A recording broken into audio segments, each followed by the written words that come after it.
Kali ini, yuk kita bedah salah satu cerita yang paling unik dari kitab 1001 Malam. Ini adalah kisah yang singkat, tapi maknanya dalam banget, tentang seorang nenek beruban yang super bijaksana. Nah, perlu diingat, cerita ini terjadi bukan di sembarang malam. Ini adalah malam ke-427. Di dunia 1001 malam, setiap malam itu taruhannya nyawa. Jadi angka ini bukan cuma penanda waktu, tapi penanda satu lagi pertaruhan antara hidup dan mati. Konteksnya penting banget kan? Ratu Syahrazad ini harus terus bercerita setiap malam ke Raja Syahrayar yang terkenal kejam. Kalau ceritanya berhasil bikin Raja penasaran, nyawanya aman untuk satu malam lagi. Jadi setiap kata yang dia ucapkan itu adalah perjuangan untuk bisa melihat matahari terbit. Disinilah letak kejeniusan Syahrazad. Cerita yang dia bawakan kali ini adalah sebuah kisah di dalam kisah. Coba kita lihat siapa aja sih yang terlibat di sini.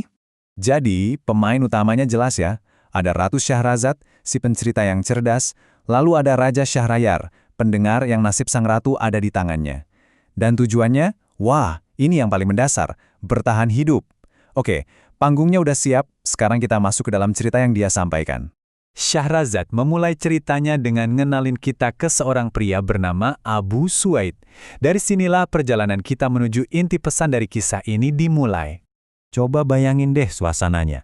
Sebuah taman yang rame, tempat orang-orang beli buah. Nah, di tengah keramaian itu, Abu Suwaid dan teman-temannya melihat sesosok figur yang langsung mencuri perhatian mereka. Nah, ini dia sosok misterius itu. Perhatiin deh kontrasnya.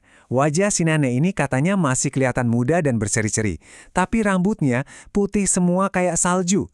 Sebuah paradoks yang hidup, dan sikapnya yang cuek abis, seolah nggak peduli sama sekali, malah bikin dia makin misterius. Lalu, salah satu teman Abu Suwaid, mungkin niatnya baik ya, dia nyeletuk ngasih saran. Sebuah komentar yang kayaknya sering banget kita dengar kan.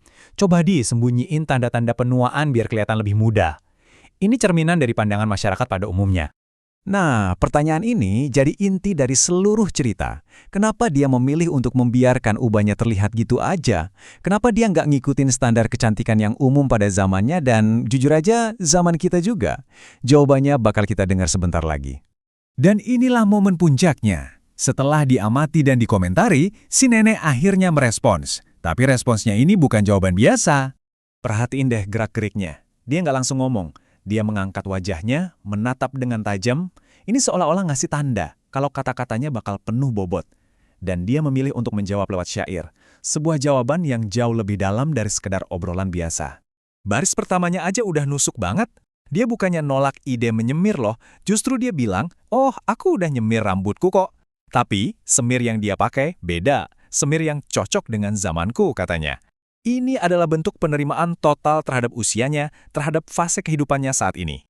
Baris kedua ini nambahin lapisan makna baru, tentang sesuatu yang fana. Semiranku ini tidak akan berlangsung lama. Ini kayak pengakuan kalau hidup itu sendiri nggak abadi. Tapi, ada sesuatu yang lain, sesuatu yang justru lebih permanen. Dan inilah penutupnya yang jenius banget. Dia membalikan semua konsep yang ada. Uban itu bukanlah tanda kekurangan, tapi sebuah semiran dari waktu itu sendiri. Semiran hari-hari yang panjang. Setiap helai rambut putihnya adalah bukti dari hari-hari yang udah dia lewati, pengalaman yang udah dia kumpulkan. Keren banget kan? Wah, jawaban puitis kayak gitu jelas ninggalin kesan yang dalam banget. Nah, sekarang, apa sih pelajaran yang bisa kita ambil dari sini? Seperti yang dipahami oleh Abu Suwaid. Jadi intinya tuh gini, semiran hari-hari yang panjang itu bukan cat rambut. Itu adalah metafora yang indah banget untuk kebijaksanaan, pengalaman, dan kehormatan yang diukir oleh waktu. Ubannya bukanlah sesuatu yang harus ditutupi, tapi justru lencana kehormatan yang harus dipakai dengan bangga. Nah, di sini perbandingannya jelas banget. Di satu sisi, ada pandangan umum yang selalu mendorong kita untuk tampil muda selamanya, sembunyikan penuaan. Di sisi lain, ada pandangan bijak yang justru melihat keindahan dan martabat di setiap tahapan hidup. Si nenek jelas memilih yang kedua. Abu Suwaid yang menyaksikan langsung momen itu, dia langsung paham. Dia nggak membantah, malah sebaliknya, dia memuji si nenek. Dia mengakui kedalaman kebijaksanaan di balik syair yang sederhana itu. Pelajarannya tersampaikan dan diterima dengan baik. Dan sekarang, kita ditarik kembali ke cerita utamanya. Dengan pelajaran kebijaksanaan itu, Syahrazad menutup kisahnya tepat saat fajar mulai menyingsing. Dia berhasil, dia dapat satu malam lagi untuk hidup. Bukan dengan cerita aksi heroik, tapi dengan sebuah kisah sederhana tentang penerimaan diri. Cerita ini pada akhirnya ninggalin kita semua satu pertanyaan yang relevan banget. Di tengah dunia yang terobsesi dengan kemudahan, kebijaksanaan sejati itu yang mana sih?